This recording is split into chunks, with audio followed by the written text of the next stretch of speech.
Hello friends, तो इस video में हम पढ़ेंगे डीएलएड थर्ड सेमेस्टर के राजन सीरीज के हिंदी के उन क्वेश्चंस को जो कि राजन सीरीज में उनका आंसर गलत दिया गया है। तो कुछ क्वेश्चन ऐसे हैं जिनका आंसर सीरीज में गलत दिया गया है, रॉन्ग दिया गया है। तो मैंने उन क्वेश्चन को कलेक्ट किया है और इस वीडियो में उसे राइट किया है, अपलोड किया है। तो आप बिल्कुल उन क्वेश्चन को देखिए ताकि आपका एग्जाम में क्वेश्चन का आंसर रॉन्ग ना हो। तो चलिए हम चलते हैं अपने क्वेश्चन की तरफ। तो फर्स्ट क्वेश्चन है, इसमें क्वेश्चन नंबर 13 है।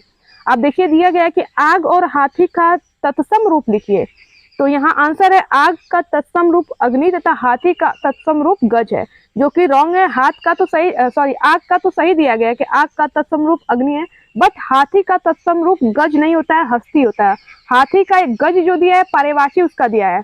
अगर आपसे तत्सम पूछा है तो इसका तत्सम होगा हस्ती, गज इसका पर्यवाची होगा। तो आप आंसर राइट कीजिएगा, हाथी जो है कि हाथी का तत्सम हस्ती। ओके, नेक्स्ट क्वेश्चन की तरफ चलते हैं। क्वेश्चन नंबर 28 है, एक दंत एवं नीलकमल में प्रयुक्त समास के नाम बताएं। तो आंसर दिया गया है, ये क्वेश्चन 2018 में पूछा भी गया था। इसका आंसर दिया गया है एक दंत का समास जो है तत्पुरुष समास है और नीलकमल जो है कि कर्मधारय समास है, जो कि रॉन्ग आंसर है। एक दंत में आपका बहुब्रीहि समास होगा। जानते हैं आप कि बहुब्रीहि समास का डिटेल्स परिभाषा क्या होता है, कि इसका कोई विशेष दूसरा अर्थ ये प्रकट करता है। तो आपका एक दंत का मतलब हो जाएगा गणेश। ओके, तो आपका इस गणेश के अकॉर्डिंग बहुब्रीहि समास जाएगा और नीलकमल आपका राइट आंसर दिया है कर्मधारय। तो इसका आंसर तो राइट है। चलिए हम नेक्स्ट क्वेश्चन की तरफ चलते हैं। नेक्स्ट क्वेश्चन है हमारा जीवन परिचय। ओके, तो जीवन परिचय में देखिए सूरदास का पहला दे रखा है, क नंबर में सूरदास का जीवन परिचय दिया गया है। सूरदास कृष्ण भक्ति हेतु अत्यधिक प्रसिद्ध माने जाते हैं, ये तो सही है। इनका जन्म संवत 1535 में हुआ था, जबकि इनका जन्म सन 1478 ईस्वी में हुआ था। और संवत देखेंगे तो 1535 नहीं है, और अगर आप ईयर वाइज जाएंगे तो 1478 होगा। ठीक, तो आपका संवत भी रॉन्ग है, और अगर आप ईयर वाइज लिखना चाहते हैं 1478 एकदम बिल्कुल राइट आंसर है, में हुआ था। सूरदास का जन्म आगरा के निकट रुनकता नामक ग्राम में हुआ था।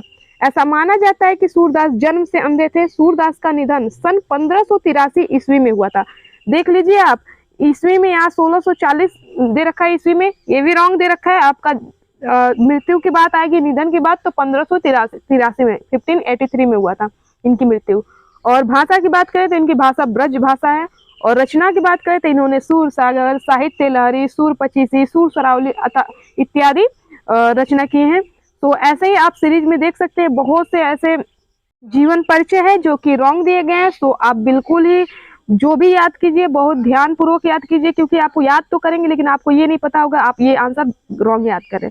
तो आप बिल्कुल ध्यान पूर्वक याद करिएगा। ओके, सो कुछ क्वेश्चन है जो मुझे लगता है आपको लर्न ही कर लेना चाहिए। सो फर्स्ट क्वेश्चन है, कथा सम्राट के रूप में किसे जाना जाता है। तो कथा सम्राट के रूप में मुंशी प्रेमचंद जी को जाना जाता है।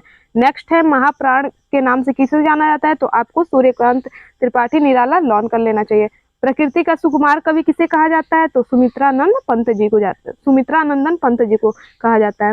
और अगर आपको हास्य रस के बोल दिया जाए, कोई परिभाषा दीजिए। बहुत से ऐसे पूछा गया कि बहुत से रसों का परिभाषा पूछ दिया गया है।